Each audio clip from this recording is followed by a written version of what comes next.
Have you heard of a phrase, full spring? This is when in early spring we get a couple of glorious days when the sun is shining, the temperatures are really warm, but at night time we still get the freezing cold weather.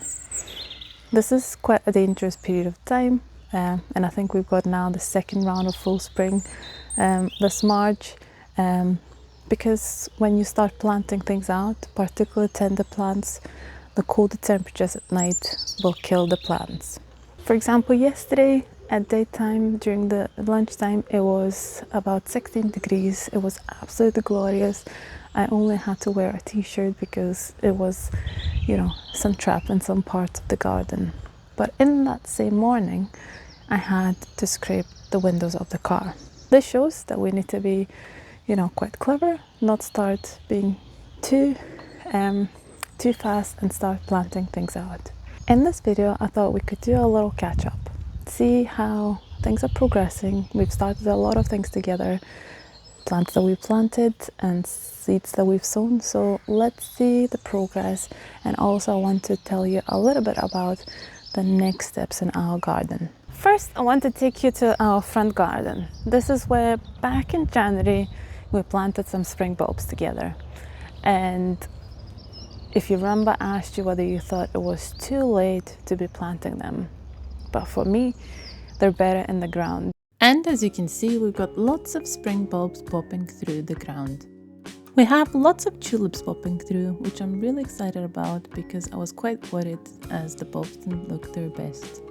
We've also had some flowers like these snowdrops. Obviously, usually they would flower in January, but we've planted them quite late.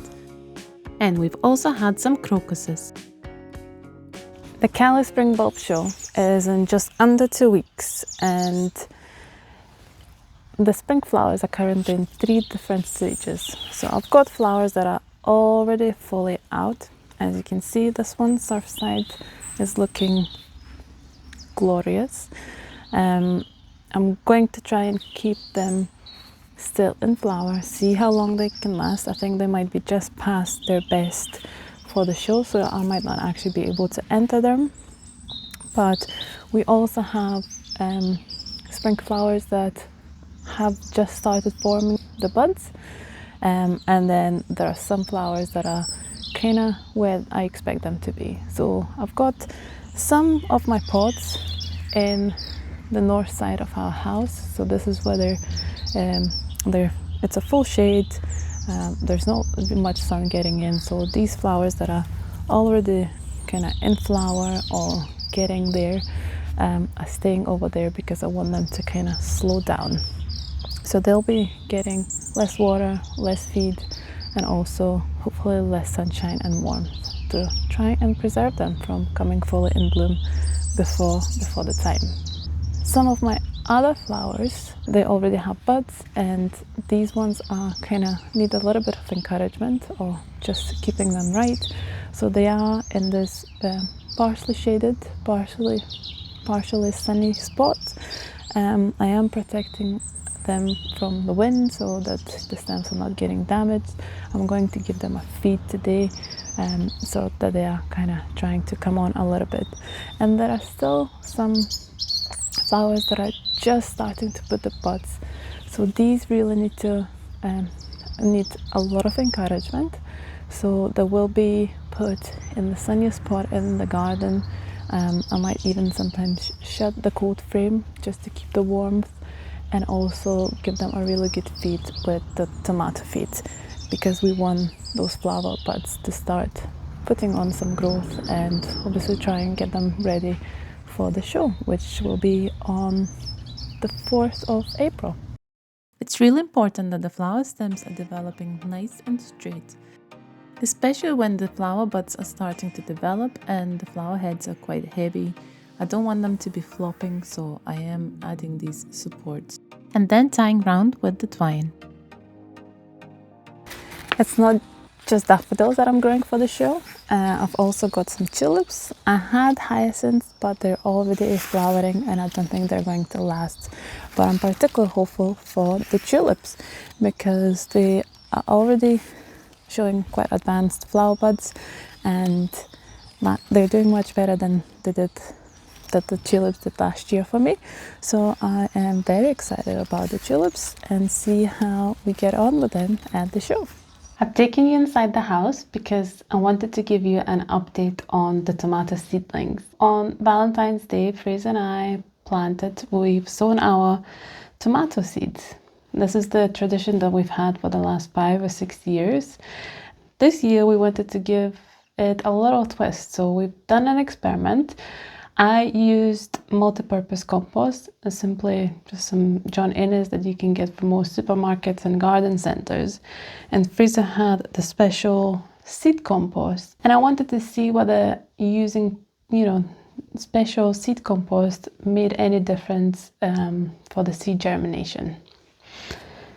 And it turns out it doesn't make a difference, really. We got 17 seedlings in the multi-purpose compost and 16 seedlings in the seed compost tray. And also I checked when the first seedling appeared, so that was within the first week of sowing, and this was from the multi-purpose compost. The seedlings are now ready to be potted on. I am gently taking them out of their cells and then burying them quite deep into the 9 centimeter pots and then adding the soil around. The reason why I'm burying the stems quite deeply is that, as you can see, there are these hair-like structures on the stem.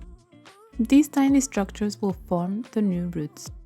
Even though the seedlings look quite leggy, I'm not worried about it because by burying them quite deep in the new pot, the new root system will form and then the plant will grow stronger. Now the plants are ready to be watered, and then I'm going to be taking them back inside because tomato plants are tender plants, so they wouldn't survive outside. Remember, we're still in full spring. This week we've also been getting a lot of deliveries. We've ordered some wood and we've ordered a greenhouse. And the greenhouse is gonna go here, in the corner in our back garden. If you remember some of the first videos, probably my first initial video, I told you that the back garden is northeast facing, and you might think that I'm crazy putting the greenhouse in the back garden where it's north facing, but as you can see we're actually getting quite a lot of sun here. So the sun starts rising and this part of the garden is sunny, and then it's actually sunny throughout most of the day. In front of the greenhouse, we're going to have some raised beds. We've ordered some railway sleepers, and then basically this is where we're going to have 4 fairly large single and a couple of double-sized beds. In the next month or so, we will be quite busy digging up the back garden and making it into a very productive haven where we will be growing our own food. I hope you enjoyed this catch-up video. Let me know in the comments what's been happening in your garden. Have you been growing lots of things? Are spring bulbs in bloom yet? There's lots more to come in the future, so I'll hope to see you next time. Cheerio!